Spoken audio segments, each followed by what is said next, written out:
Hello everyone, welcome to நர்பவி சமையல். இன்றைக்கி பிட்டா pockets எப்படி செய்யலாங்கிறத பார்க்கலாம். இதில் ஸ்டஃபிங் வந்து ஃபுல்லி வெஜிடபிள்ஸ் தான். இது செய்கிறதுக்கும் நல்லா இன்ட்ரெஸ்டிங்காகவும் இருக்கும், சாப்பிட்றதுக்கும் சூப்பராக இருக்கும்.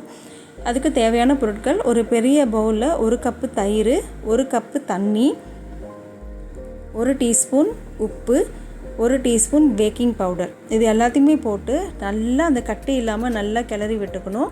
இது கூட 4 கப்பு மைதா போட்டு நல்லா கிளறிக்கணும். இது சப்பாத்தி மாவுக்கு நம்ம பிசைவோம் இல்லைங்களா, அந்த மாதிரி மாவு மாதிரி நம்ம நல்லா பிசைஞ்சு நம்ம எடுத்து வைக்கணும்.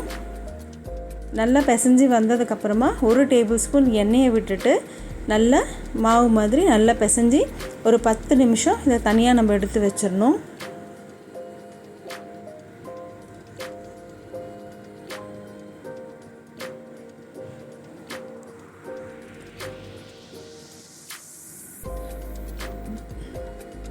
பத்து நிமிஷம் இதை விட்டதுக்கப்புறமா ஒரு சப்பாத்தி கல்லுலேயோ இல்லைன்னா இந்த மாதிரி மேட்டுலேயோ கொஞ்சமாக மாவை தூவி விட்டுட்டு இதை நல்லா நம்ம பிசைஞ்சு விட்டுக்கணும்.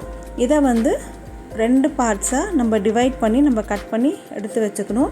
இப்போ இது ரெண்டையுமே ஒரே சைஸுக்கு நம்ம பெருசாக நம்ம ரோல் பண்ணி நம்ம எடுத்து வச்சுக்கணும். இப்போ ஒவ்வொரு ரோலையுமே 5 பார்ட்டாக நம்ம கட் பண்ணிக்கணும் ஈக்குவல் ப்ரொப்போர்ஷன்ஸில். அதை உருண்டையாக நம்ம உருட்டி நம்ம தனியாக எடுத்து வச்சுக்கணும். இப்போ இந்த உருட்டின உருண்டை எல்லாத்தையுமே ஒரு பிளேட்டில் கொஞ்சமாக மாவை தூவிட்டு அதில் எடுத்து வச்சுட்டு ஒரு தட்டு இல்லை துணி இல்லைன்னா பிளாஸ்டிக் பேப்பர் போட்டு மூடி தனியாக எடுத்து வச்சிடணும், இல்லைன்னா ரொம்ப காஞ்சி போயிடும்.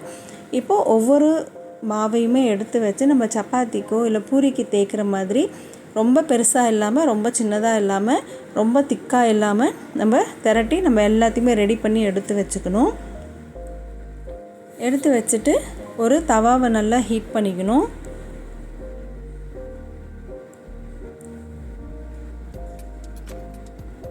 ஹீட் பண்ணிவிட்டு இது மாதிரி 2 சைடும் நம்ம நல்லா திருப்பி விடணும். ஃபஸ்ட்டு ஃப்ளேமை லோ ஹீட்டில் வச்சுருக்கணும். அதுக்கப்புறமா இது நல்லா ஹையில் வச்சிங்க அப்படின்னா இது மாதிரி நல்லா பபிள்ஸ் அது நல்லா பூரி மாதிரி புஷ்ஷுன்னு உங்களுக்கு உப்பி வரும். உங்களுக்கு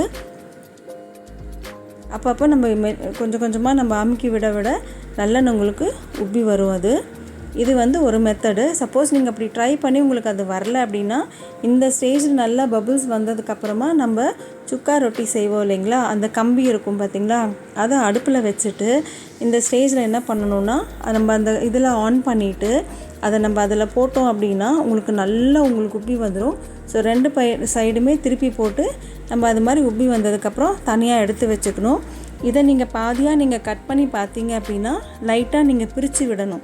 பிரித்து விட்டிங்கன்னா உள்ளே உங்களுக்கு பாக்கெட்ஸ் வந்த மாதிரி உங்களுக்கு அந்த ரொட்டியில் உங்களுக்கு அது ஃபார்ம் ஆகும். இது மாதிரி எல்லா சப்பாத்தியுமே நீங்கள் அந்த மாதிரி செஞ்சு நீங்கள் தனியாக எடுத்து வச்சுருங்க.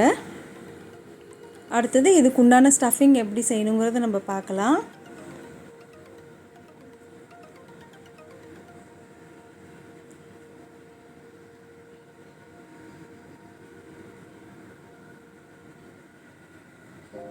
இதுக்கு 1/4 கப்பு முட்டைகோசு துருவுனது, 1/4 கப்பு வெள்ளரிக்காய் நீட்டமாக ஸ்லைஸ் பண்ணது, 1/4 கப்பு ஸ்வீட் கார்ன் வேக வச்சது, 1/4 கப்பு கேரட்டு துருவுனது, 1/4 கப்பு பர்பிள் முட்டைகோஸ் துருவுனது, ஒரு பெரிய வெங்காயம் பொடியாக நறுக்குனது, ஒரு கை கொத்தமல்லி இலை பொடி பொடியாக நறுக்குனது. இது எல்லாத்தையுமே ஒரு பவுலில் போட்டு நல்லா மிக்ஸ் பண்ணி வச்சுக்கோங்க.